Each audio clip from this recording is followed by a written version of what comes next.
Muy bien, amigas, amigos, buenas tardes. Un placer presentaros a estos dos amigos, dos sabios de la paleontología para estudiar y de la prehistoria y de la arqueología, bueno, de la investigación en general, de la investigación de la historia, para debatir este tema que es la carrera hacia la humanidad, ¿no? Tenemos a Eudald Carbonell, seguramente muchos de vosotros habéis oído hablar. Los dos están en la Universidad Rovira i Virgili de Tarragona, pero estudiando cosas diferentes, ¿no? Eudald es uno de los 3 directores del proyecto de Atapuerca, este regalo del cielo que ha caído a la ciencia española con unos yacimientos que cada año van dando sorpresas. Es difícil no desayunarse en verano con alguna novedad importante. Y Jordi Agustí, que también está en la Universidad de Rovira i Virgili, pero también muy relacionado con la paleontología. Originalmente, si no recuerdo mal, tu especialidad son los pequeños roedores. Sí, los pequeños roedores nos han mamíferos. acompañado desde tiempos prehistóricos y sirven para muchas cosas, entre otras cosas para datar. Ha colaborado con muchas investigaciones, en especial con Georgia y el Homo, ¿cómo se llama el de ahí? Homo georgicus. Homo georgicus, que Homo es erectus. una especie de Homo habilis de hace 2 millones de años. Sí. Bueno, ¿cómo empezó todo? Mi labor aquí es coordinar este debate. Gracias a Caja Canarias por convocarnos aquí. En principio yo modero a estos dos científicos y supongo que estos dos científicos habrá un momento que tengan que moderarme a mí también en la discusión. Pero ¿cómo empezó todo? Bueno, todo empezó, quizás podemos ir muy atrás, pero si no regresamos hasta el mismísimo Big Bang, que sería muy atrás, sí podemos empezar con bueno, la evolución, la salida del agua, ¿no? Hace unos 500 millones de años, bueno, en el Cámbrico empezó el concepto de animal, pero más tarde los animales salieron del agua. Yo creo que quizás uno de los primeros triunfos fue el concepto tetrápodo, el cómo un pez, hubo varios intentos, primero 8 aletas, pero bueno, el de 4 aletas es el que consiguió salir del agua. Creo que tenemos una imagen que quizás vendría bien tenerla aquí como punto de partida. La frase podría salir de cualquier matrimonio actual: no te vayas cuando te estoy hablando, pero este momento fue realmente importante, ¿no? La conquista de tierra firme por parte de los animales. Por cierto que también hay la conquista de las plantas, que esto es hay muchas historias interesantísimas. La de las plantas a mí me conmovió especialmente, porque creo que fue una Cooksonia, que lo más interesante es por qué consiguió salir, bueno, por qué las plantas son masivamente de color verde, por qué no son de color rosa, por ejemplo.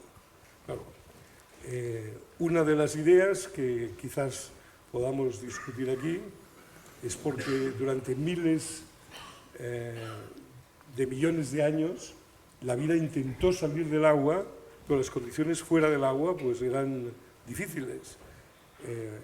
Se achicharraban por el sol, por la sequedad, por la radiación ultravioleta, y la primera y modestísima planta que consiguió salir del agua, la Cooksonia, resulta que era verde, porque si iba a ser rosa, igual ahora estamos en el paisaje más cursi de este rincón de la galaxia, ¿no? Pero bueno, este es el momento en que mostraba esta imagen en el cual el concepto de animal surge del agua, con estas 4 patas que luego se convierten en patas, en alas, en aletas, bueno, por movimiento por tierra, mar y aire. Para empezar la carrera que llega hasta nosotros, hasta Caja Canarias, aquí, hoy, me gustaría empezar con una imagen extraída de un libro de Desmond Morris, que en el primer párrafo se imagina un paisaje que podríamos imaginar nosotros ahora, ¿no?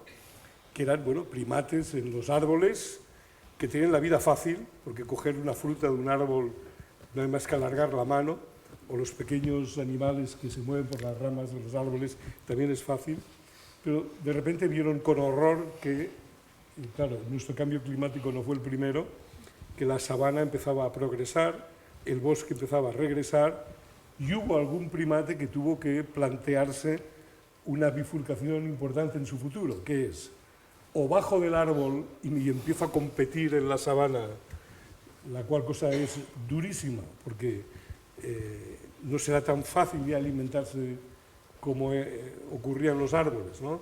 Cómo competir con un rinoceronte, que es un herbívoro de las praderas y que come toneladas de hierba, o si quiero ser carnívoro, cómo competir con los leones persiguiendo estos mastodontes, ¿no? Tuvo que pensárselo mucho. Bueno, yo solo quería decir que los que decidieron quedarse en los árboles todavía están en los árboles, y los que decidieron bajar de los árboles son los que llegan hasta nosotros, ¿no? Bueno, yo creo que os he servido en bandeja la idea del Australopithecus afarensis, el primate que baja del árbol y empieza a competir con una gran diversidad de competidores. Bueno, yo creo que quizás Jordi Agustí puede empezar a iluminarnos con los momentos importantes que ha habido, las grandes efemérides que llevan hasta el día de hoy. Gracias, Jorge. La verdad es que estoy muy contento de estar aquí y esta mañana he tenido el privilegio de contemplar la laurisilva. Yo he estado trabajando muchos años en Mioceno y en Plioceno inferior, antes de pasarme al Cuaternario, y realmente contemplar lo que era ese bosque donde habitaron los ancestros de los primeros homínidos. Bueno, solo faltaban ellos, ¿no? Pero bueno, estábamos nosotros, o sea que algo... La verdad es que la historia que has contado ilustra muy bien un tema. Yo cuando voy a debates así o sin debate, mucha gente me pregunta, bueno, ¿y cuándo aparecieron los humanos? ¿Cuándo apareció el primer ser humano? Y claro, el problema es que nos hemos de poner de acuerdo en qué es un ser humano, que no hay... Entonces, durante muchos años, a principios del siglo XX, hubo una idea de que lo que nos caracterizaba a nuestro linaje era tener un gran cerebro, porque nos comparábamos con los chimpancés de ahora, claro. Pero precisamente descubrimientos como los de Raymond Dart a principios de siglo en Sudáfrica, que definió el primer Australopithecus africanus, o Lucy en los años 70, demostraron fehacientemente que lo que nos caracteriza como linaje evolutivo es la locomoción bípeda. Lo que pasa es que, curiosamente, probablemente la locomoción bípeda nació en los árboles y luego sirvió como preadaptación.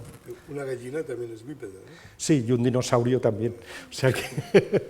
Pero el caso de mamíferos bípedos somos una curiosa excepción, ¿no? Porque, excepto los canguros, buena parte de los mamíferos son cuadrúpedos, ¿no? Ahora, ¿era Australopithecus un ser humano? Probablemente si lo tuviésemos aquí diríamos que no, ¿no? Porque su cerebro todavía era del tamaño de un chimpancé, o parecido, un poco.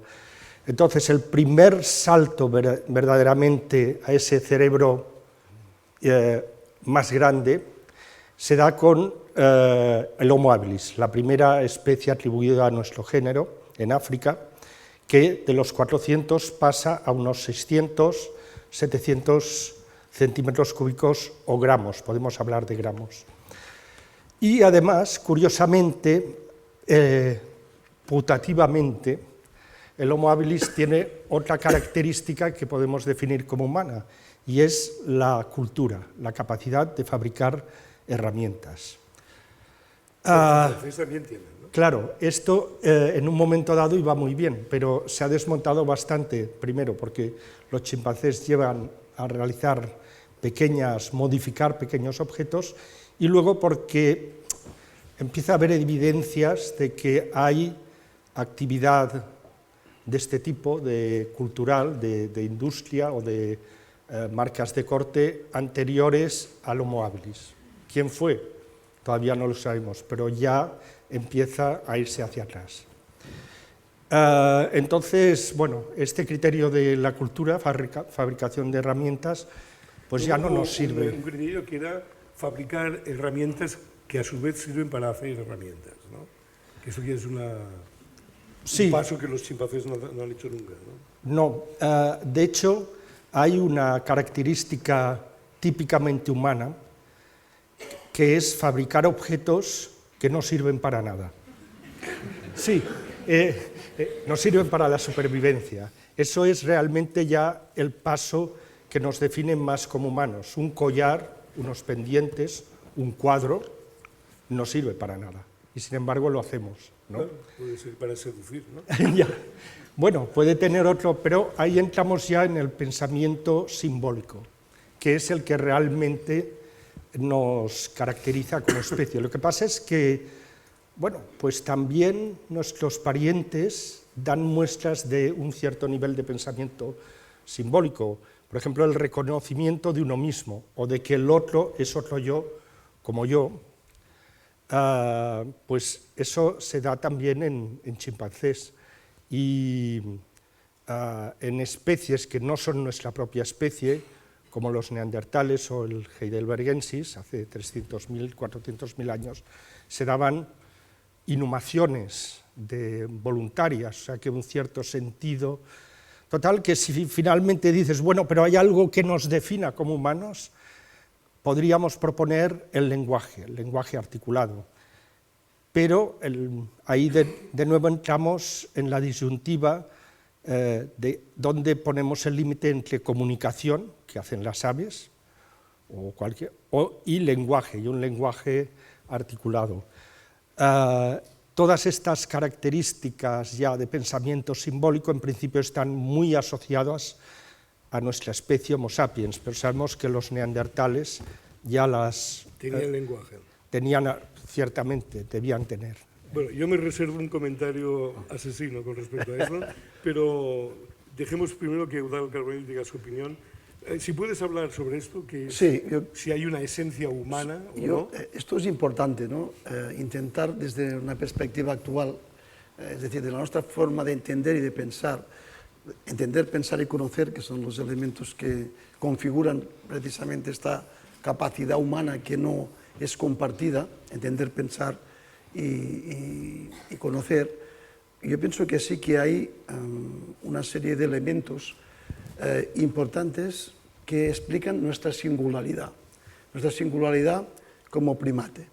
Es decir, somos, por supuesto, estamos construidos de lo mismo, estamos hechos de lo mismo, pero sí que hemos desarrollado una serie de procesos emergentes que nos han ido, de alguna forma, nos han ido permitiendo escapar de la gravedad evolutiva anterior de hace millones de años. Aquí ya se ha empezado por el tema de las culturas y de las herramientas. Es verdad.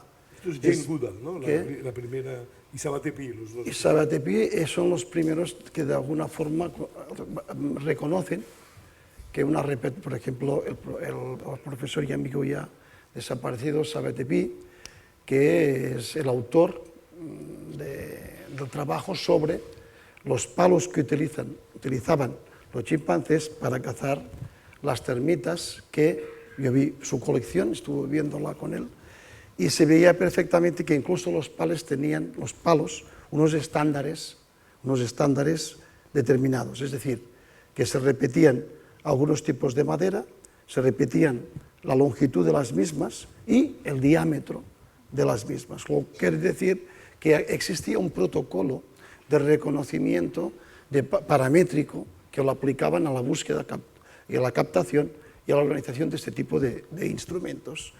Bien, tú decías muy bien que durante un tiempo quisimos rizar el rizo diciendo es que los homínidos hacen herramientas con otras herramientas.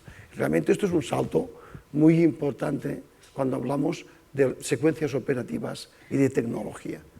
Los chimpancés estos, obviamente, básicamente lo hacían, rompían con los dientes, es decir, las ramas laterales y las pelaban. La técnica era poner el palo y después esperar que se llenaran de... La cadena operativa era bastante larga y compleja, pero era esto, era primero la selección del objeto, las ramitas paralelas de cualquier planta, la rotura, después cortarlas por las medidas con la boca y después, obviamente, cogerlas con la mano y después un movimiento de precisión para poder mover, es decir, que es una serie de conceptos que se veían siempre. Y la transportaban y la reparaban. Sí, y en algunos casos se habían transportado o se habían guardado, en otros casos no, pero en algunos casos también. Tú has dicho antes que hacer herramientas con otras herramientas, pero yo sí que voy a dar una clave. El género Homo, todas las especies del género Homo han fabricado herramientas. Esto no ocurre en ningún otro género. Se llama perseverancia. O sea, es decir, no conocemos nosotros hasta ahora ningún elemento biológico del género Homo que no haya fabricado instrumentos. Desde hace los últimos descubrimientos en África nos están indicando que probablemente se encontrarán herramientas entre 3 y 5 millones de años. Esto sería una característica de la hominidad, no tanto de la humanidad. Exactamente. La hominización y la humanización son procesos que se cabalgan, pero secuencialmente. O sea, no van al revés. Ya tienen, en este contexto biológico, etológico y cultural, una dirección. Yo quería básicamente señalar esto. Y otra cuestión, y después ya podemos, yo pienso, debatir, es que algo fundamental es que en los homínidos, en su proceso de humanización, la socialización de la tecnología es el método que sirve para resocializar a estas comunidades. Es decir, yo adquiero una ventaja adaptativa con una piedra, con una ramita, con lo que sea, y esta ventaja adaptativa la aplico masivamente para hacerlo todo, con lo cual, al aplicarla masivamente y conseguir energía del medio de forma distinta a los demás animales, esta propia forma de utilizar los instrumentos cambia neuromecánicamente todo el proceso y socialmente cambia la propia sociedad. Y al cambiar, al resocializarse con las herramientas, es cuando empieza, yo pienso, los crecimientos exponenciales del cerebro. Bueno, yo creo que estamos madurando, pero hay dos detalles. Uno que has comentado tú, que es el lenguaje, que a mí me parece muy importante, y el otro que has comentado tú, que es una característica no tanto del humano, pero sí del género Homo. Ahora me gustaría proponeros algo que justamente hace 2 días estuvimos debatiendo en Barcelona con el libro que acaba de publicar Yuval Harari. Y me gustaría explicaros su postura, a ver qué os parece. A mí me ha convencido, y a ver qué os parece a vosotros también. Claro, esta manía de buscar líneas que separan el humano del animal, hasta ahora siempre han acabado encontrando en los animales un protocomportamiento que de alguna forma es la raíz de lo humano. Pero no es tanto para marcar distancias con los animales, sino más bien para buscar cuál es nuestra esencia, que es lo que estamos haciendo ahora, ¿no? Que es lo que caracteriza sobre todo al humano. Y dice Yuval Harari, que curiosamente es un personaje que ha cogido a todo el mundo académico a contrapié con esta idea, para mí tremendamente original, que es la siguiente. Resulta que, en efecto, la diferencia es el lenguaje, pero lenguaje tienen muchos animales, comunican muchos animales. La gran diferencia es que el humano es capaz de narrar ficciones. Un poco lo has dicho, decir mentiras o de hacer cosas que no sirven para nada. ¿Por qué esto? Bueno, porque, por ejemplo, si pensamos en algo que tú estudias muy bien en el abrigo del Rumaní, que es cuando acaban los neandertalensis, que todo el mundo está convencido que algún tipo de lenguaje debían tener, y empiezan los sapiens, con un vacío de 500 millones de años entre unos y otros, ¿no? Pero, ¿cómo es posible hay muchas teorías sobre esto, de que si el neandertalensis era más fuerte, bastante más fuerte que el sapiens, y tenía más cerebro que el sapiens, o sea, si se encontraba un sapiens con un neandertal, la paliza se la llevaba el sapiens siempre. Es decir, en el 1 a 1, en el cuerpo a cuerpo, ganaba seguro el neandertal. ¿Cómo es posible que no hayan sobrevivido los neandertales, que eran más fuertes y más listos, para decirlo de una manera simple, y hayamos quedado nosotros que éramos todo lo contrario? Se ha hablado del cambio climático, de muchas otras cosas. Pero la idea de Harari a mí me parece una idea muy original, porque dice lo siguiente. Dice, bueno, los neandertales tienen un lenguaje, pero no dicen mentiras, no hacen correr bulos, no inventan mitos. Entonces, para mantener un clan unido, el jefe del clan, que esto también creo que lo has comprobado, tiene que actualizar su autoridad 1 a 1, como hacen los leones, ¿no? Si hay un jovencito que le desafía, gruñen hasta que el otro baja la cabeza. Pero esto es muy cansado, estar todo el día actualizando tu autoridad. No lo puedes hacer con 10, con 15, pero no lo puedes hacer con 100. El jefe quedaría agotado inmediatamente. En cambio, el que explica mentiras, el que inventa bulos, inventa una divinidad, inventa un mito, y ya se puede echar a dormir porque el bulo corre solo. Y entonces los humanos así consiguieron amalgamar grupos de 100 individuos. Más débiles, más tontos, pero juntos, aunque 1 a 1 ganaba el neandertal, en grupos ganaba el sapiens al neandertalensis, ¿no? Bueno, la cosa tiene gracia porque significa que una religión, por ejemplo, ya desde muy antiguo, lo que más sirve es para religar a los individuos entre sí y para lograr una gran cohesión, ¿no? Bueno, esto significa que el hecho del chafardeo, del bulo, bueno, cadenas como Telecinco o la revista Hola, en realidad tiene unas raíces mucho más profundas y mucho más antiguas de lo que parece, ¿no? ¿Qué os parece esta idea? Yo voy a criticarte una cosa y voy a apoyarte en otra. Muy bien.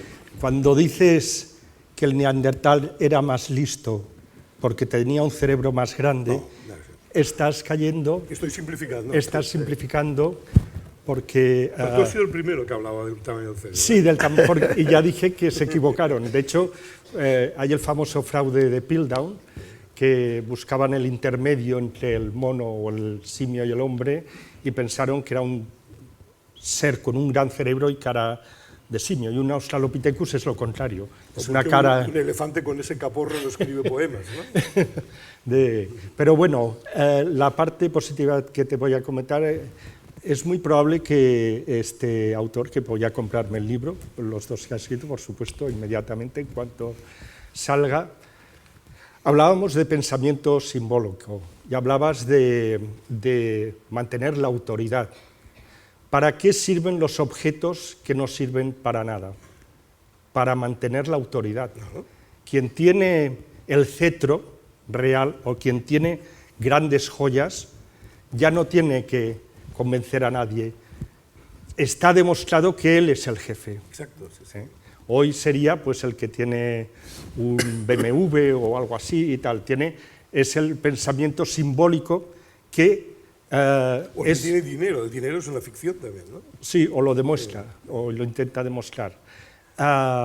Pero fíjate que eso es muy útil, porque en lugar de tener que pelearse con todo el mundo para demostrar la autoridad como esto, dice, hey, fíjate, yo tengo el bastón de mando, mando yo, y todo el mundo, oh, sí, o sea que el grupo, con estos mecanismos, incluido la religión, ahorra una gran cantidad de energía, no malgasta una gran cantidad de energía. Esta es la idea, sí, sí. O sea que probablemente, cuando decía que hay objetos que no servían para nada, a nivel de pensar, en el fondo sí sirven para esta función, ¿no? O sea, resumiendo esto para que no se pierda, es la idea de que tanto el ser humano como animal tiene dos grandes mundos, que es el mundo de los objetos, los ríos, las rocas, las cosas que realmente podemos tocar en la realidad, y el mundo de las emociones también, la ansiedad, el miedo, pero en lo que no tienen los animales y sí tienen los hombres, son las ficciones, son las ideas. Curiosamente, Cuando hace poco vino a Barcelona Frans de Waals, que ha estudiado mucho de chimpancés y bonobos, le planteé un problema que se quedó pensando y me prometió que iba a hacer el experimento, que es el siguiente. Si un chimpancé joven, por ejemplo, su madre lo deja solo o lo deja con un hermanito y en ausencia de la madre un chimpancé joven le da una bofetada al hermanito, cuando vuelve la madre no hay manera de que le explique lo que ha pasado. Es decir, o comparten simultáneamente en el espacio y el tiempo la experiencia o no la pueden explicar. No trascienden el espacio y el tiempo, ¿no? Es decir, no pueden inventarse una narración que se extraiga de ahí. Yo pienso, y esto es lo que puedo hacer. Sí, yo pienso que yo creo que estamos enmarcando bien los temas estos. Aquí tenemos que introducir, aparte del lenguaje, el fuego. Estás comentando algo que yo creo que sí que es muy interesante, en mi opinión. El fuego se empieza a ser utilizado por los homínidos hace 1 millón de años y se socializa a cabo de medio millón de años de uso. Estos son Homo erectus, ¿no? ¿Ya? Sí, son Homo erectus. Los Homo erectus empieza el uso circunstancial hasta que después ya los preneandertales tienen fuego sistemático. Los neandertales, todos los grupos de neandertales utilizan el fuego. ¿Por qué digo lo del fuego? Porque precisamente en el fuego se da algo fundamental que otros primates, por descontado, no controlan, que es la capacidad de radialización de lo que estamos haciendo nosotros aquí. Tú allí, con el lenguaje, los preneandertales, con una alta probabilidad, tenían un lenguaje articulado parecido al nuestro, o si no parecido, semejante. Esto, en Atapuerca tenemos evidencias, gracias al estudio que hizo Nacho Martínez y todo el equipo, de que la reproducción del oído medio y de todo el esqueleto cerebral y postcerebral, pues se recibía con la misma frecuencia que recibimos nosotros los sonidos del entorno, y por tanto se hablaba. Esta capacidad del lenguaje junto, retroalimentada por el fuego continuamente y la radialización, permite empezar a generar los conceptos que pueden explicar las distintas situaciones. Lo que decías tú sí puedes explicar, sí que el pequeño puede explicar que le ha pegado el hermano, o sí que el mayor puede explicar qué ha pasado antes de llegar al campamento, o qué tiene que pasar mañana para ser más efectivos en el propio medio, o detallar los mapas, no solo visuales, porque puede hacerse, esto se puede hacer, podía hacerse por la noche en una hoguera, no sabemos si lo hacían, pero la noche, pero sí que podían hacerlo, y con lo cual aquí se construyó el mundo simbólico. Yo creo que esto sería más preciso que lo que dice Yuval. Yo creo que esto sería, digamos, más estructural. Después, a partir de aquí, cómo utilizarían estas capacidades es lo que probablemente haría más dramática la evolución. Muy interesante esto, porque entonces la pregunta siguiente es, los neandertales, por ejemplo, que no están en la escala anterior a los sapiens, sino que vienen de otro lado, la pregunta clave es, ¿tenían un lenguaje para poder explicar mentiras o no? No tenemos esa evidencia como la tenemos con los sapiens. No hay evidencia de que los neandertales dijesen mentiras. Y esta debió ser su perdición. Eran incapaces de mentir. Tendríamos que preguntárselo. A lo mejor queda algún neandertal por ahí. Pero sí, realmente hay una observación interesante, y es que el lenguaje, que bueno, originalmente por Chomsky y tal, pues piensan que es innato, ¿no? Que es una característica genética, el lenguaje articulado, el lenguaje complejo, nació como un medio de comunicación, como otros, el canto de las aves, etc. Pero solo en nuestro caso el lenguaje sirve para confundir, no para comunicar, sino también para engañar. Entonces, las aves es un patrón fijo, ¿no? Hay un mensaje para decir cuidado, peligro, sí. Otro mensaje para decir tengo hambre, tiene incluso acentos, es decir, este tiene un acento de otra región, de otro árbol, incluso de otra rama, pero no pueden explicar algo que haya ocurrido. Bueno, nosotros tampoco. Los lenguajes, la diversidad del lenguaje ahora mismo, si tú te encuentras con una lengua distinta a la tuya, no has tenido acceso nunca, cuando entras en contacto tampoco. Vaya, en un mal inglés todo el mundo habla, no hay ningún problema, puede estar, pero si no es un mal inglés o tal, te puedes encontrar en los miles de lenguas que hay y dialectos que no seas capaz de comunicar nada. Y curiosamente... el problema es que yo puedo aprender ruso y un ave no puede. Y esta es la diferencia. Sí, sí. La diferencia es que tú, pero curiosamente, también es un proceso de ontogenético. Es decir, es más fácil aprender una lengua, más fácil y más rápido cuando realmente eres en edad infantil que de mayor. Es más fácil, siempre, seguro. Es decir, que todas estas dificultades nos explican cómo se ha seleccionado el lenguaje como mecanismo de comunicación. Y como mecanismo no solo de comunicación, sino como mecanismo de cohesión. Puedes convencer con el lenguaje. Yo siempre digo que probablemente cuando las primeras fases del fuego y el lenguaje, seguramente las hembras y los machos que hablaban mejor eran las hembras y los machos que se reproducían más. Con lo cual el lenguaje seguramente se seleccionó a base de la capacidad de convencer o la capacidad de relacionarse las hembras y los machos que hablaban más y mejor. ¿Que hablaban? Más y mejor. Muy bien. Bueno, hay un detalle, por ejemplo, en los Homo erectus, que es para mí turbador, ¿no? Una vez vino al Museo de la Ciencia Henri de Lumley, que es especialista en un Homo erectus, ¿no? Totapel es una especie de heidelbergensis, pero bueno, ahí va. Parecido, de la época y de la familia. Y mostró una bifase de Homo erectus que dijo una frase nada más empezar la conferencia, que fue: observen, dirigiéndose al público, la belleza de este instrumento, ¿no?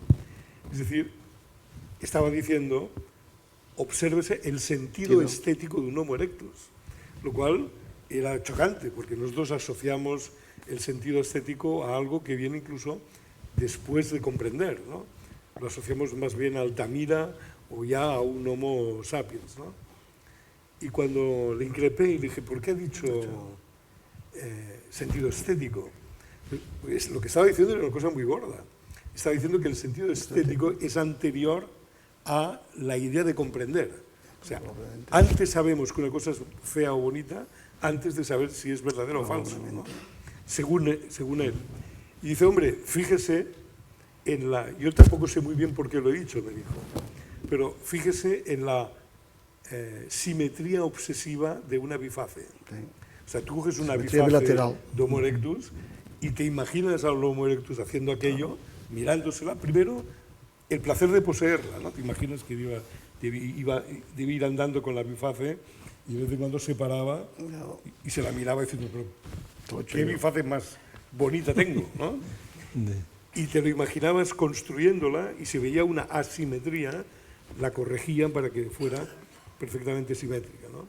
Esto es muy gordo, decir que el Homo erectus tenía sentido estético 400.000 años antes quizás de hablar de comprender, ¿no? Es que las herramientas y el lenguaje, como Jordi ya lo ha apuntado al principio, son elementos fundamentales para entender este incremento de sociabilidad en los humanos, es decir, cómo la complejidad neuronal se ha ido produciendo.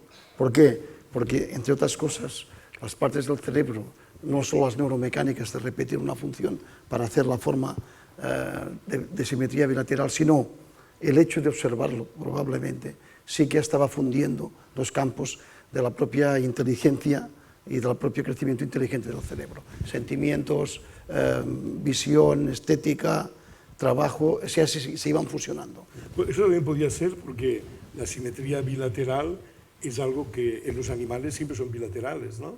Siempre son simétricos a partir que tengan movimiento. Primero son simetría esférica. Y si un animal no es simétrico, da miedo o da espanto, ¿no? Es romper la regla. Bueno, de hecho sí que hay pruebas de que había un cierto sentimiento estético. En el bifaz obviamente hay un aspecto funcional. Esta bifacialidad bilateral, Audal lo sabe, tiene una componente funcional. ¿Sí? Ahora, sí, claro, porque en las ferreterías no hay herramientas simétricas. No, ahora ya no. Es difícil encontrar. Ahora ya no, pero es que el bifaz era una especie de navaja multiusos que te llevabas el modo 1, el que está en Orce, en Manisi, también en Grandolina, es un poco oportunista, es de hacer y tirar. El bifaz no, el bifaz te lo llevabas y te servía para cavar, para cortar, era una... A ver, convénceme por qué si es simétrico es más útil. Bueno, supongo que... Mira, simetría, por ejemplo, vamos a hablar ahora también vamos a introducir cosas que son, algunas de ellas son inferencias, pero pueden ser especulativas. Pero en la cima de los huesos hemos encontrado, después de 30 años de excavación, una sola herramienta, que es un bifaz simétrico, Excalibur. Bifaz simétrico, que incluso los colores de la cuarcita son buscados porque al tallarla aparezca el marrón proporcionalmente con el color más morado, para que el bifaz tenga tal. Este bifaz nosotros no hemos podido determinar si tuvo uso. He estudiado con sondas de electrones, microscopía electrónica, no ha dado uso. Ahora, puede ser porque ha sido laminado con agua, pero de entrada parece ser que este instrumento, a menos si tuvo alguna función, no fue muy importante porque nosotros no lo hemos podido recuperar. Hablamos, curiosamente... Eso va en contra de lo que dicen, ¿no? Pero esto hablamos de, ya fijaros, que curiosamente es una sola pieza, y curiosamente una acumulación de cadáveres intencional, que ahora sabemos que es intencional. Los estudios, el análisis del frontal de un joven de 14 años que lo matan atravesándole por 2 veces probablemente con un pico bifaz o con un triedro o poliedro por el tipo de agujeros que es de entrada en la frente, y después obviamente lo echan en la cima porque si no los animales se lo hubieran comido. El bifaz, el Excalibur, más esta que ya sabemos es una acumulación de cadáveres, podrían estar representando ensayos de rituales o de formas o de preformas. Eso va más bien a favor de lo que digo, de que la simetría no tiene una función. Aquí yo te estoy diciendo que aquí tienes algo asociado.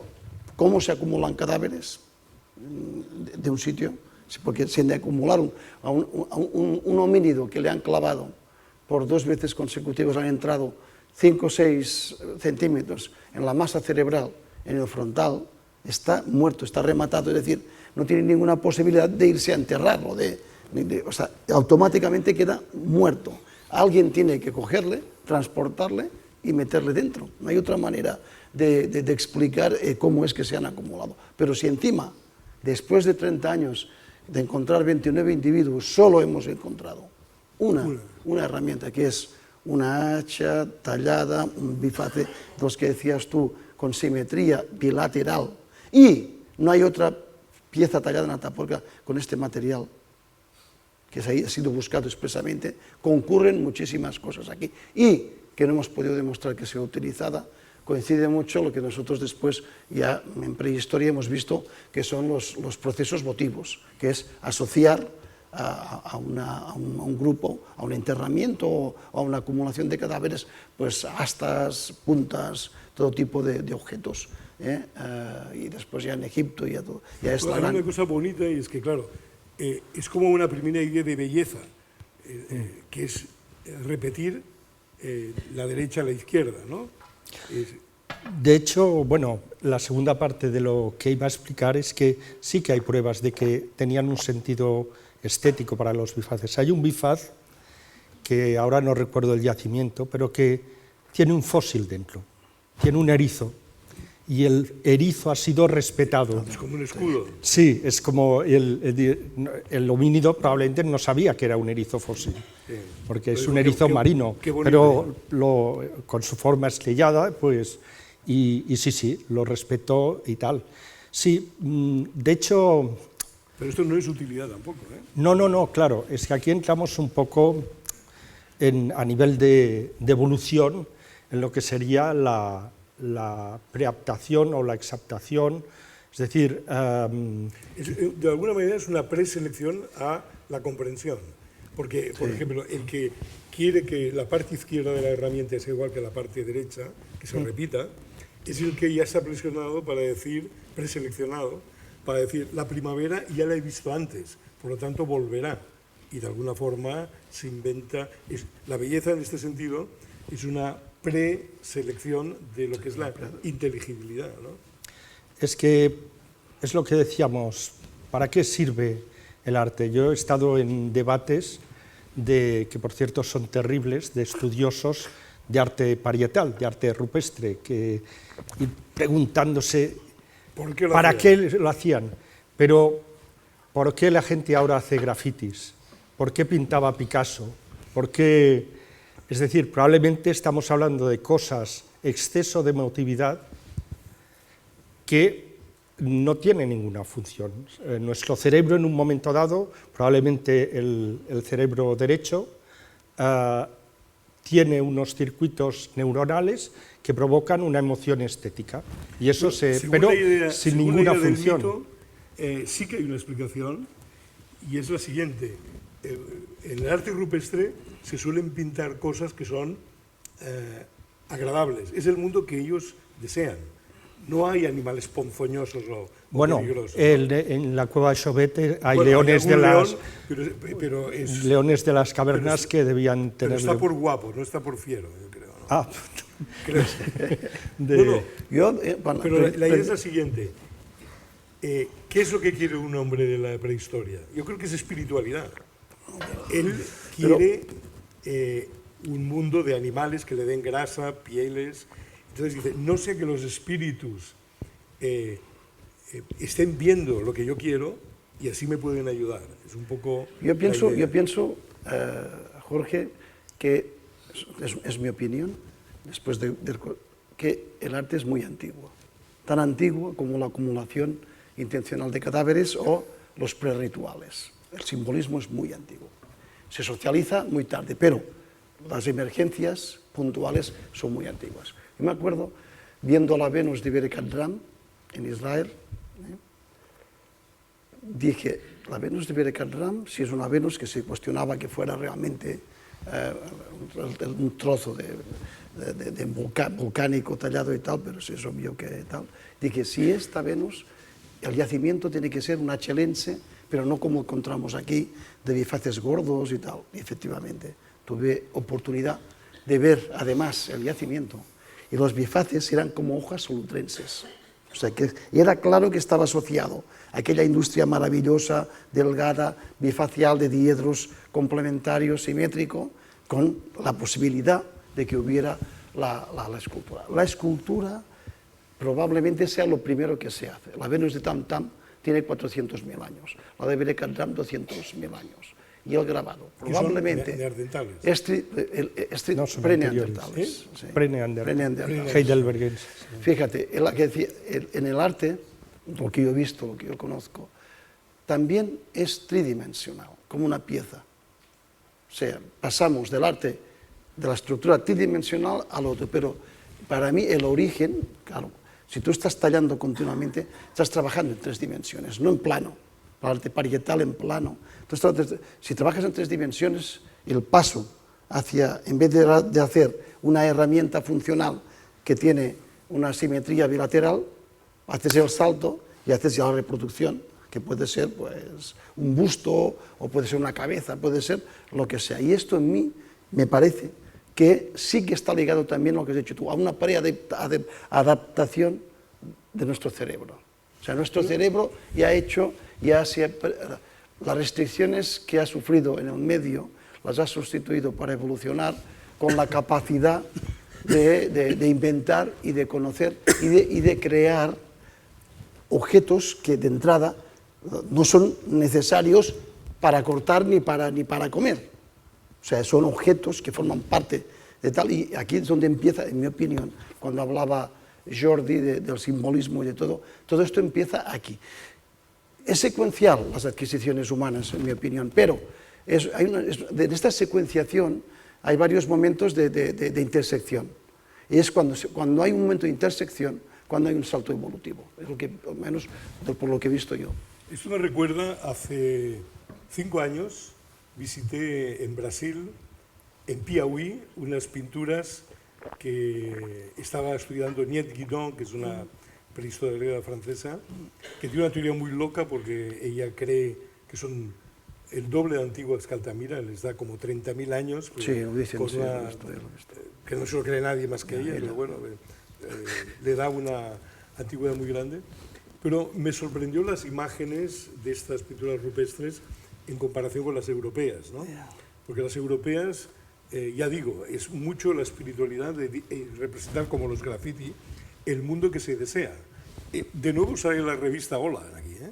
Es el mundo de gente que está siempre de vacaciones, que siempre se lo pasa bien, que no trabajan, es decir, es el mundo que te gustaría tener, ¿no? Pero lo interesante de Piauí en aquellas es que hay figuras humanas y que están en unas condiciones de fiestas, pero no ceremonias. Sí, señor. Es decir, sí, fiesta. Hay escenas que podrías comprender como sacadas de la vida cotidiana. Se pueden buscar por el Google, si buscáis Piauí. Hay una, por ejemplo, de un niño que besa en la frente a un niño más pequeño, que es como un acto de ternura que no tiene nada que ver con una ceremonia religiosa, ¿no? Y otro, todavía más fuerte, de una persona que está en un poblado y recibe la visita de otro. Y el gesto es que diciendo, hombre, tú por aquí, pero qué alegría de que hayas venido, ¿no? Y esto ha quedado plasmado ahí como un reflejo de la vida cotidiana, ¿no? Lo que pasa es que también hay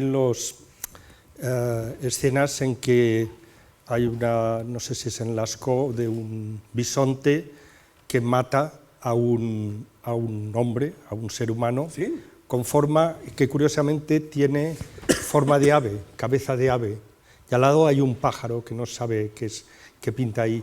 Y hay escenas de caza, hay escenas de bisontes con lanzas y todo eso, pero no deja de ser vida cotidiana también. Pero no es... hay una interpretación de que todo este simbolismo es chamánico, ¿no? Y porque muchas de estas pinturas o representaciones están en lugares inaccesibles de las cuevas, muy alejados, o sea que era una persona o pocas personas, y aquí viene evidentemente lo que mencionaba Audal probablemente del juego, esas figuras ahí, con una hoguera al lado, por ejemplo en Altamira, que aprovechan los relieves para representar las 3 dimensiones, si pones una hoguera al lado, todo aquello empieza a moverse, está vivo. Y entonces yo creo que hay fenómenos alucinógenos. Esta idea de representar 3 dimensiones sobre una superficie de 2, en realidad es la historia de la pintura, porque un lienzo tiene 2 dimensiones. En Altamira ya se dan cuenta del problema, pero esto no se resuelve hasta el Renacimiento. Pero el grabado, por ejemplo, también empieza, por ejemplo, la Winzilsleben, está ahí una serie de grabados muy interesantes con formas geométricas en huesos de grandes mamíferos, y son siempre formas geométricas. O sea, la percepción, que esto ya no es solo la percepción que tiene el ser humano cuando empieza a utilizar el arte es una precisión matemática. Y después viene la estructura natural. Pero en 2 dimensiones, lo primero que aparece es el esquematismo y la abstracción. Bueno, eso nos llevaría a una discusión muy complicada, porque para mucha gente el arte como arte empieza con las vanguardias del 19, Sí, es verdad. porque lo demás es al servicio de alguna otra cosa. Pero el arte en el sentido de Mallarmé, el arte por el arte, es algo muy reciente, ¿no? Bueno, los prehistoriadores que estudian simbolismo parietal tienen una gran prevención de utilizar la palabra arte. Claro, sí. Hablan de simbolismo parietal, tal, pero arte prehistórico o arte parietal y tal tienen cierta reticencia a utilizar la palabra arte, ¿no? Podríamos hacer un salto hacia adelante, ya que más o menos nos hemos acercado a qué es lo esencialmente humano, con todas esas pinceladas, protopinceladas que ocurren en homínidos anteriores, para ver lo que está ocurriendo ahora. Ahora estamos viviendo un momento, yo creo que convulso, porque bueno, durante 3.000 años, esas ficciones que decíamos, los faraones dominaron el mundo con sus ficciones, ¿no? Los papas también han dominado el mundo con más de 1.000 años. El humanismo, que es mirar dentro de nosotros, ha durado 3 siglos, ¿no? Pero para mucha gente estamos entrando en una última etapa realmente preocupante, que influye incluso, supera incluso el método científico. Lo digo porque el hecho de reducir todo a algoritmos, como está haciendo la medicina ahora, ¿no? La medicina ahora muchas veces no se preocupa de comprender lo que está ocurriendo. Te dan un tratamiento mirando toneladas de datos y diciendo, bueno, lo que parece mejor por los grados de supervivencia es que sigas este tratamiento. Comprender de momento no comprendemos, pero sabemos, manejando todos los algoritmos, que esto es lo mejor. Las simulaciones meteorológicas, bueno, aquí hay algún físico también, pero estarás de acuerdo que ya no hablamos sobre la ley de Joule del calor ni sobre los gradientes de temperatura, sino que son simulaciones que intentan proyectar los datos pasados hacia los datos futuros. El caso de Angelina Jolie, que se practica la doble vasectomía, esto es algo también algorítmico, ¿no? No hay, lo hace en salud, no hay ninguna... está escrito de alguna manera en los algoritmos de los genes, ¿no? Bueno, para algunos el método científico ha cambiado porque comprender ha dejado de ser una prioridad. Lo importante es, un organismo vivo es un algoritmo, entonces manejando toneladas de algoritmos, pues podemos anticipar el futuro sin comprender lo que está pasando, ¿no? ¿Qué tal? ¿Esto os inquieta? Yo no sé. Bueno, la verdad es que cuando nos enfrentamos a algo que no comprendemos, pues supongo que ahí hay una base empírica, tal vez, que es lo que... pero, bueno, es como la acupuntura, ¿no? La acupuntura de los métodos heterodoxos de medicina, y la acupuntura no es de hace 2 días y tal, y sin embargo ha llegado a ser aceptada y se ha aplicado y no sabemos nada de su base química. Es una base física, probablemente relacionada con el sistema nervioso como sistema eléctrico, pero bueno, tú estás planteando casos de medicina.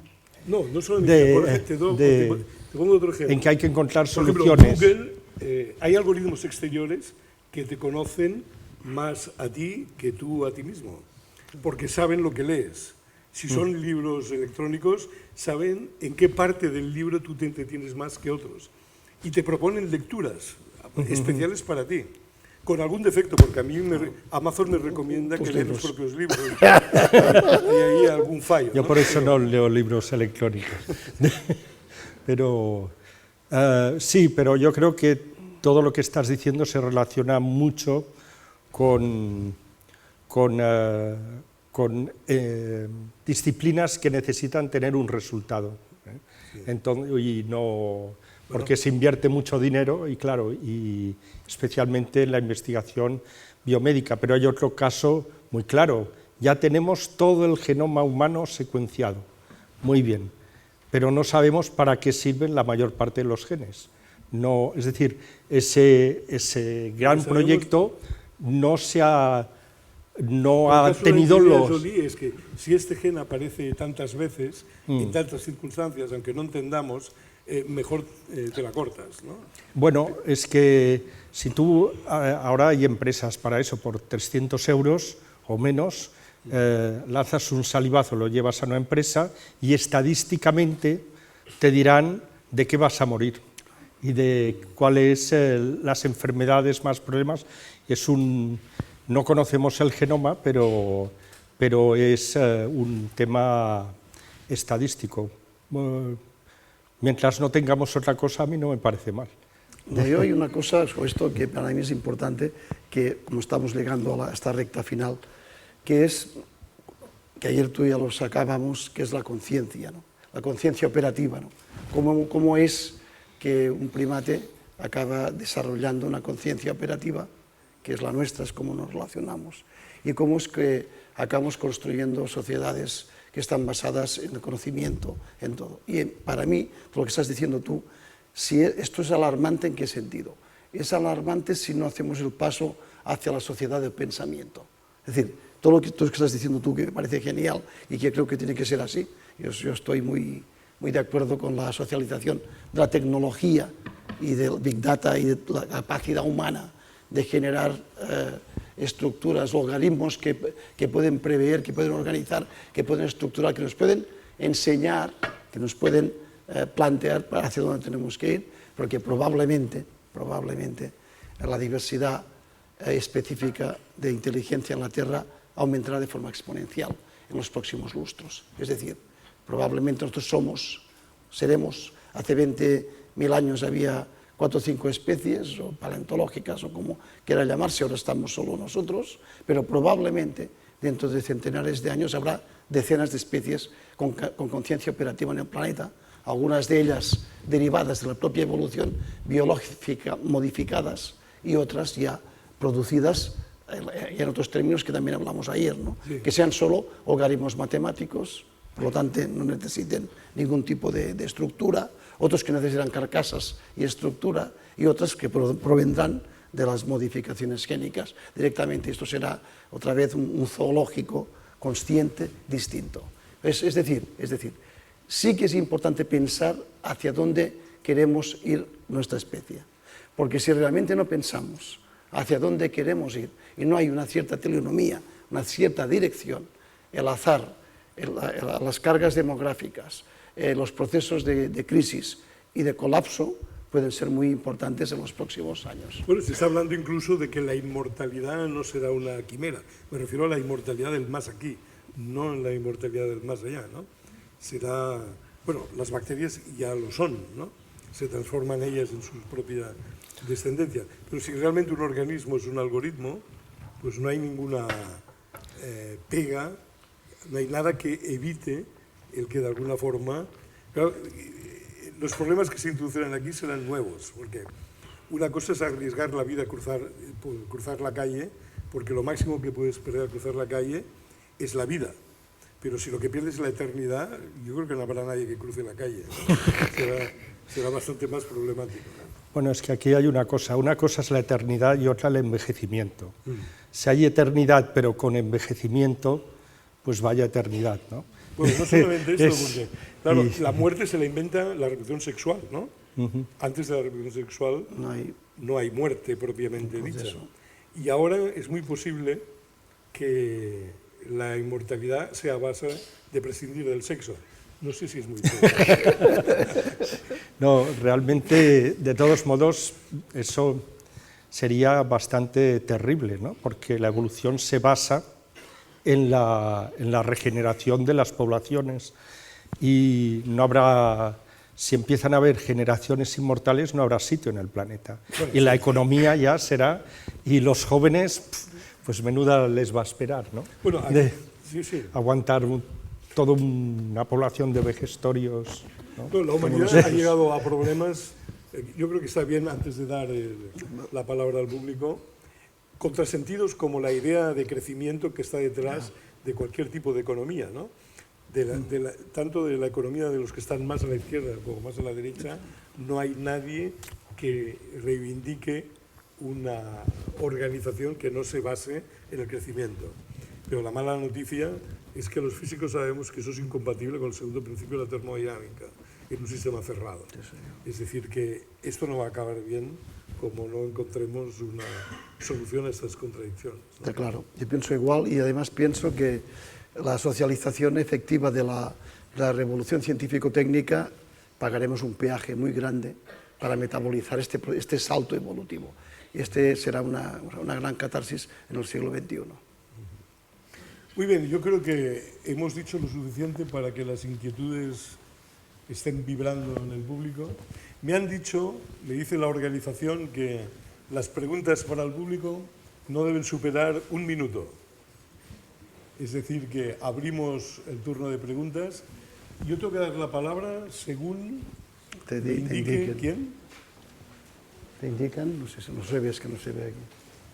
Hay un micrófono por Allí aquí. está, allí, sí. Allí. Buenas noches, muchas gracias. Una especulación mía es cuando el homínido da el salto hacia el ser humano, es que logra saltarse el instinto, logra hacer algo contrario a lo que el instinto le dice. Entonces es como un autoengaño, ¿no? Entonces el primer paso es que se engaña a sí mismo. Después ya se pregunta si podrá engañar a los demás. Pero eso le permite dar ese chispazo, esa salida a imaginar, ¿no? Y para mí ahora el ser humano es como un niño pequeñito jugando a saltarse el instinto hasta que encontremos como otra cosa que lo sustituya, que nos lleve a un equilibrio. ¿Qué pensáis de eso? Gracias. Bueno, supongo que mis colegas también intervendrán.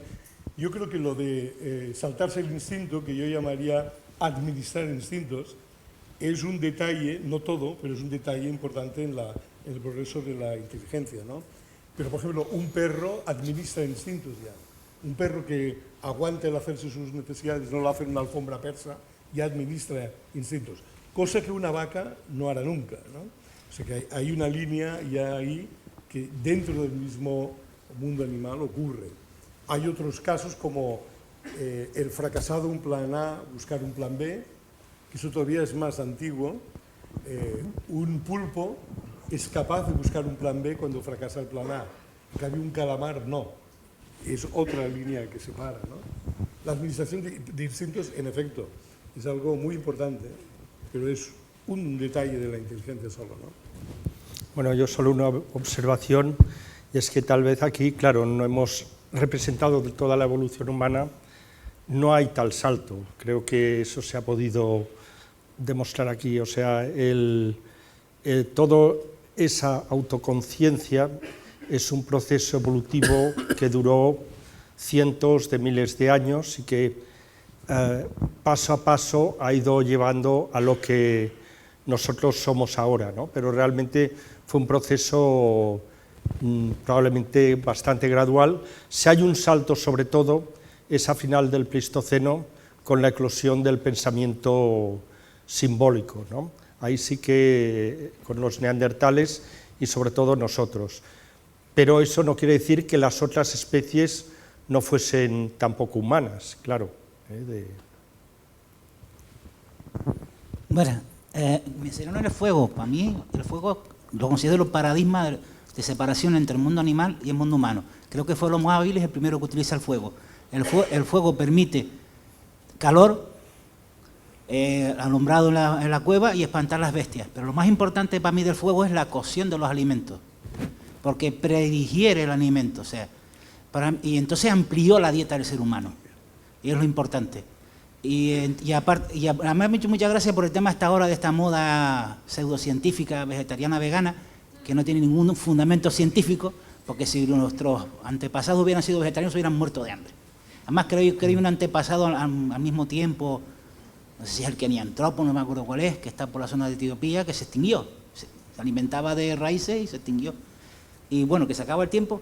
¿Qué opinan de toda esta pseudocientífica de diseño inteligente, creacionismo? Que viene de Estados Unidos. A ver, lo de la dieta es cierto. Si uno va al campo e intenta comer sin cocinar, casi no se puede comer nada, ¿no? El fuego permite comer cosas que no se pueden comer y sobre todo comer con seguridad, porque las infecciones también se reducen. Yo creo que se ha calculado, se multiplica por 30.000 la dieta posible cocinando elementos. Ahora, el otro no lo acabo de entender bien. Dices que hay pseudociencias que recomiendan, ¿qué? No, yo me refiero a toda esta moda de Estados Unidos, del creacionismo, cambiando el diseño inteligente. En la secta Sí. La secta a la que yo estuve, que es la que lo promociona, la secta Para nosotros estas cosas no entendemos. Es que me ha sorprendido.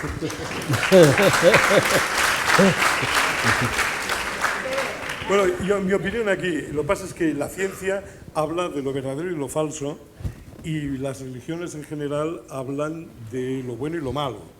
Generalmente se choca cuando uno invade el campo contrario, ¿no? Claro, si uno lee el Génesis, en el Génesis ya hay contradicción. En los 4 primeros versículos hay más errores que versículos, ¿no? Por ejemplo, habla de que el agua aparece antes que las estrellas, y el agua tiene oxígeno, que tiene un peso molecular 16, que se fabrica por nucleosíntesis, ¿no? Esto para empezar. Bueno, en fin, hay un caso muy claro que es el ojo humano. El ojo humano es uno de los ejemplos que ponen como ejemplo de diseño imposible, sin embargo está gradado. Y curiosamente nuestro ojo, tipo de ojo, ha aparecido en la evolución 2 veces, ha aparecido también en los cefalópodos, en pulpos y calamares. Pero nuestro ojo tiene un defecto, tiene la retina transversada, es decir, que la retina no recibe la luz directamente, sino que se refleja en el fondo del ojo, y entonces Pero en cambio, el ojo de los pulpos y los calamares es más perfecto que el nuestro, con lo cual es de esperar que este diseñador inteligente tenía más preferencia por los pulpos y los calamares que por nosotros, ¿no?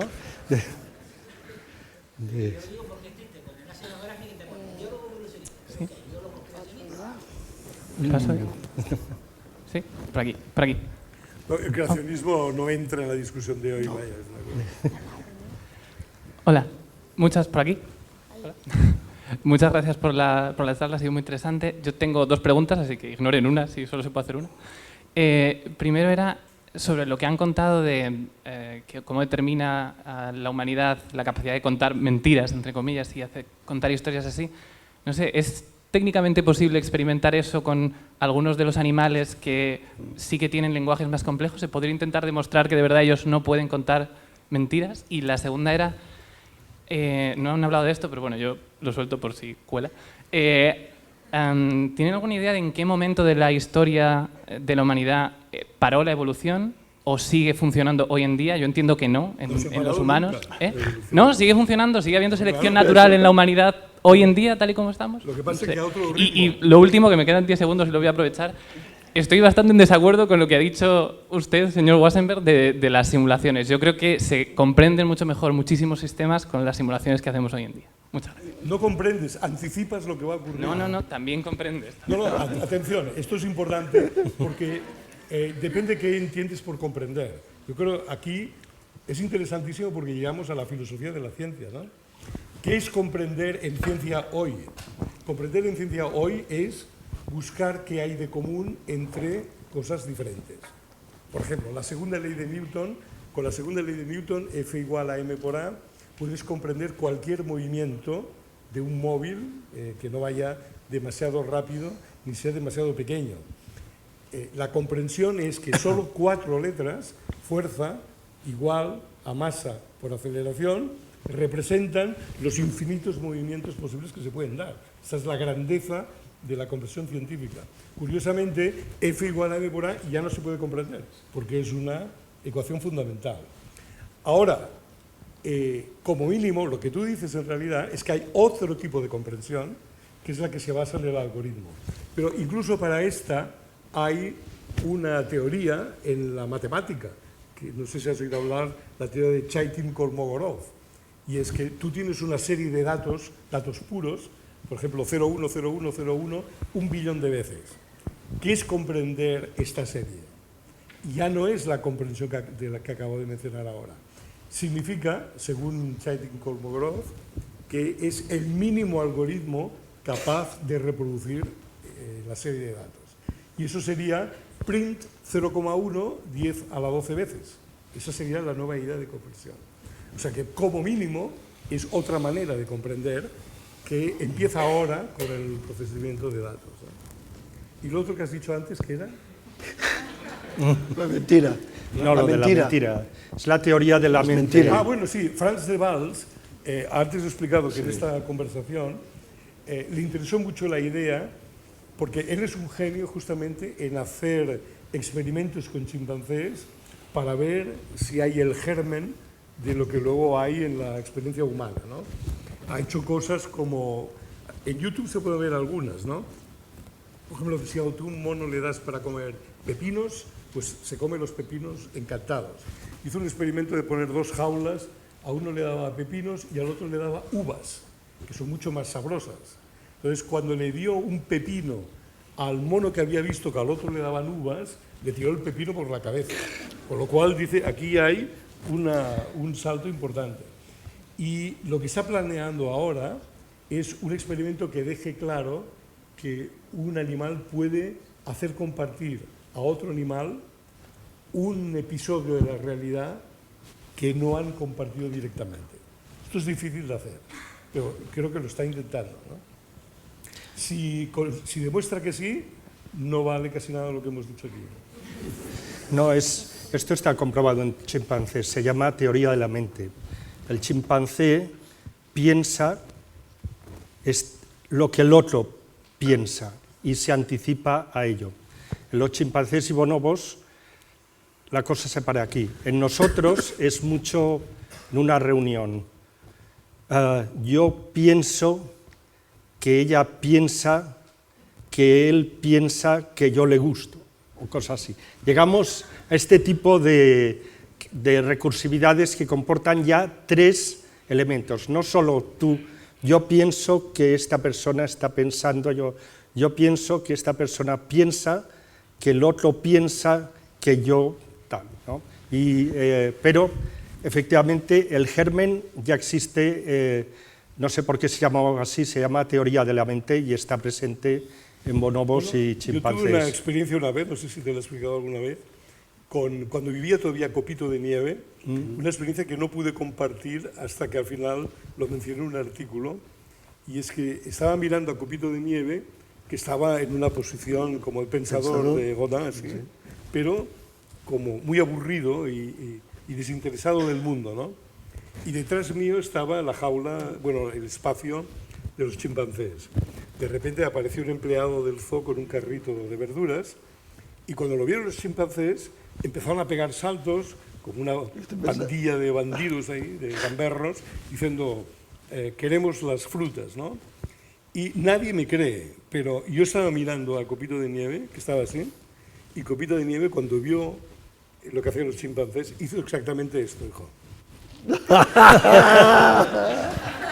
como diciendo, pero qué burros son. No se dan cuenta que esto no puede ocurrir. Bueno, eran chimpancés, él era un gorila. cada vez claro, que lo explicaba, gorila, sí. todo el mundo se reía de esta experiencia. Gorila, sí. Esto es una experiencia que lo ha parecido a ti, no sé qué. Bueno, lo escribí en un pequeño artículo en La Recherche, y al cabo de unos días recibo la llamada de un profesor de San Diego explicándome una experiencia parecida, que fue la siguiente. Dice, había ido a una fiesta con otros científicos y después de la fiesta fuimos al zoo a ver los bonobos. Y bueno, todo el mundo estaba un poco achispado de la cena y mi mujer, empezó a imitar un bonobo. Y el jefe de los bonobos hizo así, como diciendo, pero qué divertido, qué buena idea, ¿no? Es para estudiarse, o sea que como ves, se pueden hacer experiencias increíbles con nuestros primos, ¿no? Hola, buenas noches. Bueno, mi pregunta era, hemos hablado de que una de las características de la evolución del ser humano es el pensamiento crítico, ¿no? el poder elaborar un pensamiento más complejo a partir de lo observado. Y hemos hablado también que la religión nace un poco para poner orden en una sociedad que no la tiene. Entonces, ¿qué sentido tiene? Hoy la religión no sería algo como antagonista a nuestra propia evolución, el hecho de... Bueno, esta pregunta es una pregunta muy seria y muy importante. O sea, yo la podría transformar en la siguiente. ¿Es posible vivir sin religión? Y esa era mi siguiente pregunta. Igual que nos bajamos del árbol, ¿vamos a ser capaces de dejar a un lado la religión? Pues fíjate la consecuencia de esta pregunta. Lo que yo creo que no se puede vivir sin religión por lo siguiente, porque si no haces un mito, algún tipo de mito, tú no puedes amalgamar un gran colectivo. Y entonces se amalgama otro colectivo que se te merienda. Esto es lo que pasó a los neandertales. Desapareció porque no tenían el lenguaje suficiente para amalgamarse. Ahora hay gente que habla del dataísmo como si fuera una nueva religión, ¿no? Es decir, siempre tenemos un mito que nos sirve para confiar en los que son como nosotros y desconfiar los que no son como nosotros. Desgraciadamente me parece que nunca nos sacaremos de encima esto. Por eso se inventan las banderas, los himnos, los colores deportivos. Es decir, el que se parece a mí es de mi bando, el que no se parece a mí, yo de él en principio desconfío, ¿no? Es una opinión. Yo pienso que efectivamente todos los procesos sociales de cohesión, hablas del fuego, ¿no? Para mí el fuego obviamente es un proceso multisocial, todos son muy bien seleccionados en estrategias adaptativas como las humanas. Es por eso que las religiones aún hoy continúan teniendo la capacidad de cohesión de diversas maneras, porque como dice Jorge, establecen espacios y universos que no dependen de la esperanza humana, sino de la fe, o sea, del propio dogma que tú has construido. Probablemente, como ocurrirá en otro tipo de estructuras, porque yo pienso que seremos humanos cuando desaparezcan los líderes, cuando no haya lideraje, la humanidad habrá hecho el salto hacia la conciencia crítica. Yo creo que en este proceso muchas de las estructuras de pensamiento, las estructuras sociales de cohesión cambiarán hacia una dimensión distinta a las que hemos vivido y hemos tenido. Y de hecho, esto ya ocurre en muchas sociedades con culturas desarrolladas, con la ciencia implicada en la forma de entender el mundo y de conocer, hay una baja religiosidad.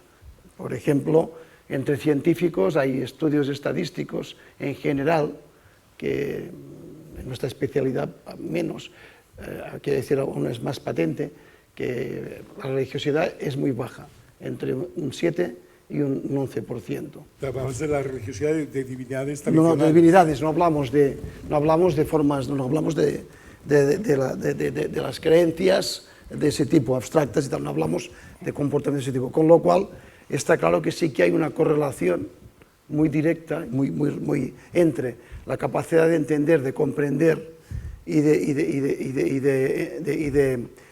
científica con la presencia o la ausencia de estas formas de religiosidad.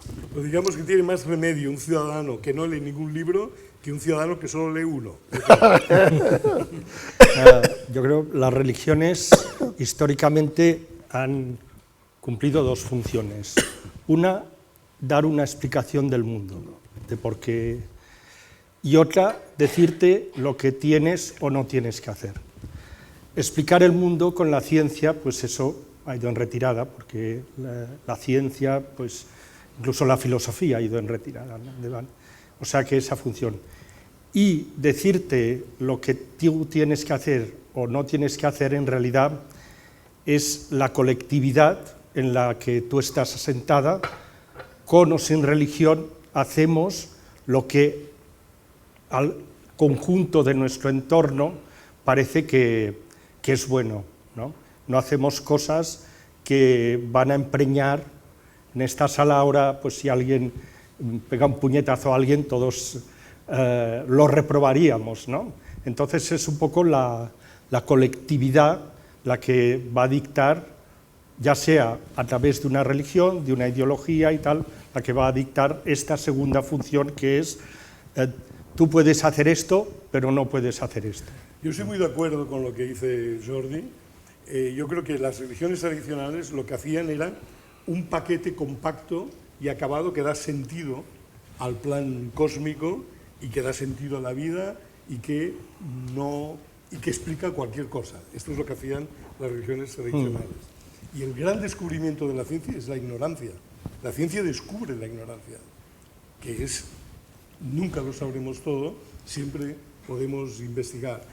Ahora, los grandes cambios morales que ha habido en la historia se deben más bien, claro, no podemos cambiar la religión, pero sí podemos cambiar de religión, por lo menos eso, ¿no? Y eso es lo que Hegel llamaba el Zeitgeist, el espíritu de los tiempos. En la época de Roma, en el Coliseo, me parece que el día que inauguraron el Coliseo de Roma, que es una construcción que todavía se puede ver, hicieron una fiesta de 6 meses en la que mataron 9.000 animales y 500 personas, ¿no? Para divertirse, ¿eh? Todavía quedan reminiscencias de eso, ¿no? En nuestros festejos. Hacemos festejos en que torturamos animales para divertirnos. Sin embargo, la idea de lo verdadero y lo falso nos ha ido cambiando estas ideas. Y la verdad es que está influyendo y cada vez todavía hay esclavitud, todavía hay tortura, pero yo creo que el espíritu de los tiempos cambia eso, pero más por lo que piensan los juristas y por los que piensan con la razón, que con los que empiezan con paquetes compactos, éticos y morales, ¿no? Ahulf Felagüen, buenas noches. Se habló aquí en determinados momentos sobre la simetría. En el mundo vegetal se produce también la simetría y la asimetría. ¿A qué creen ustedes que se debe que hay un camino que va hacia la simetría y por qué? ¿Qué motivo causa que los animales fundamentalmente sean simétricos, tengan asimetría? Y el mundo vegetal hay ejemplos donde aparece la asimetría. Me refiero a si pueden explicar un poquito por qué se produce esto. Bueno, gracias. Lo que estás pidiendo tú es una teoría de la morfogénesis. Que sí, en efecto. Yo, por ejemplo, creo que espontáneamente la forma más frecuente en el universo es la esfera. Porque el universo en principio es isótropo, las estrellas son isótropas. Aquí tenemos un astrofísico. No sé si yo pudiera a una estrella ponerla cúbica, por propia estabilidad volvería a la esfera, ¿no? Y lo mismo pasa, por ejemplo, con conceptos orgánicos. Es la mínima superficie que encierra un volumen, la esfera. Y en condiciones de isotropía, la probabilidad más alta es que se forme una esfera. Si tú vas a un mercado, verás que la esfera está por todas partes. Las frutas derivan de la esfera, las semillas derivan de la esfera, es lo más frecuente. Los huevos, por ejemplo. El huevo es la célula de donde viene cualquier animal. Cuando está en el agua es perfectamente esférico, pero también es útil porque es la manera de perder la mínima energía posible. Es lo contrario de un radiador, ¿no? Que es lo que aumenta la superficie entre lo de dentro y lo de fuera. Pero ¿y por qué hay asimetrías? Porque luego está el entorno y está la selección natural. Yo creo que la pregunta es importante. Si tú eres un huevo redondo y estás en el mar, como en el mar, en el agua es isótropo, tú puedes seguir siendo esférico. Pero si sales del agua y te vas a un nido en un árbol, ser un huevo redondo es peligrosísimo, porque un huevo redondo emigra en cualquier dirección. Entonces, si sale un monstruito que es un huevo que es en forma de ovoide, de repente adquiere una ventaja increíble, porque en vez de emigrar en cualquier dirección, solo emigra en una y por lo tanto se salva mucho más que los redondos. Eso ya ha introducido una asimetría y la presión del entorno va cambiando las cosas. Es una forma de verlo, ¿no? pero la simetría es tan importante como la asimetría, desde luego, ¿no?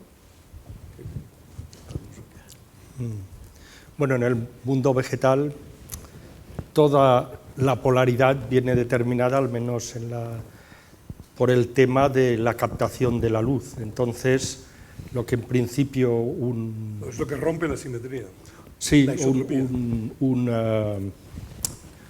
una gimnosperma crecen, son monopódicos y van hacia arriba, porque probablemente en su entorno no llegan a competir, pero en zonas en donde tienes que competir por la luz, entonces cada vez es más complicada no pueden crecer directamente, otros se te pone encima. La laurisilva misma, esta mañana observaba que el laurus se expande lateralmente, no es monopódico, sino todo depende de es competencia se rompe por la competencia con otros vegetales para la captación de la luz. Competencia y alianzas, también aparecen alianzas, ¿no? Sí, bueno, pífitos y todas estas cosas. Hay hormigas que defienden plantas, ¿no? Sí. Y si tocas la planta, sale un ejército de hormigas y te pica. Ah. Muy bien. Sí. Última Hola, pregunta. buenas noches. Según lo que yo he leído, el hombre neandertal y el Homo sapiens sapiens convivieron durante un cierto tiempo e incluso se llegó parece ser que llegaron a cruzarse. No me había quedado claro si esto es así, según ustedes, sí o no. Sí, esto es así, lo has dicho muy bien. Hay evidencias genéticas de que euroasiáticos compartimos este 3% de genoma neandertal. Esto nos indica, primera cosa, que ya sabíamos que probablemente sean especies paleontológicas y no especies biológicas, Homo sapiens y neandertalenses. Pero también es verdad que compartimos muy poco, porque si hubiéramos compartido mucho seguramente, hubiéramos visto en los yacimientos arqueológicos estas intersecciones y prácticamente no se producen en ningún sitio. Sí que hay contactos, los primeros a los 100.000 años, que parece que hay los primeros contactos en el corredor de Palestina, y después hay una realimentación al final prácticamente de los neandertales, ¿no? Entre los 35 y los 40.000 años, que hace que efectivamente las poblaciones modernas como la nuestra, de sapiens, tengamos en Euroasia este pol neandertal. Sí, es así. Imaginaros el problema que tendríamos si en vez de un género tuviésemos dos en la Tierra. Sería terrible. Dos especies Muy diferentes. bien, pues entonces gracias Jordi, gracias Eudal. Ha sido un gran placer.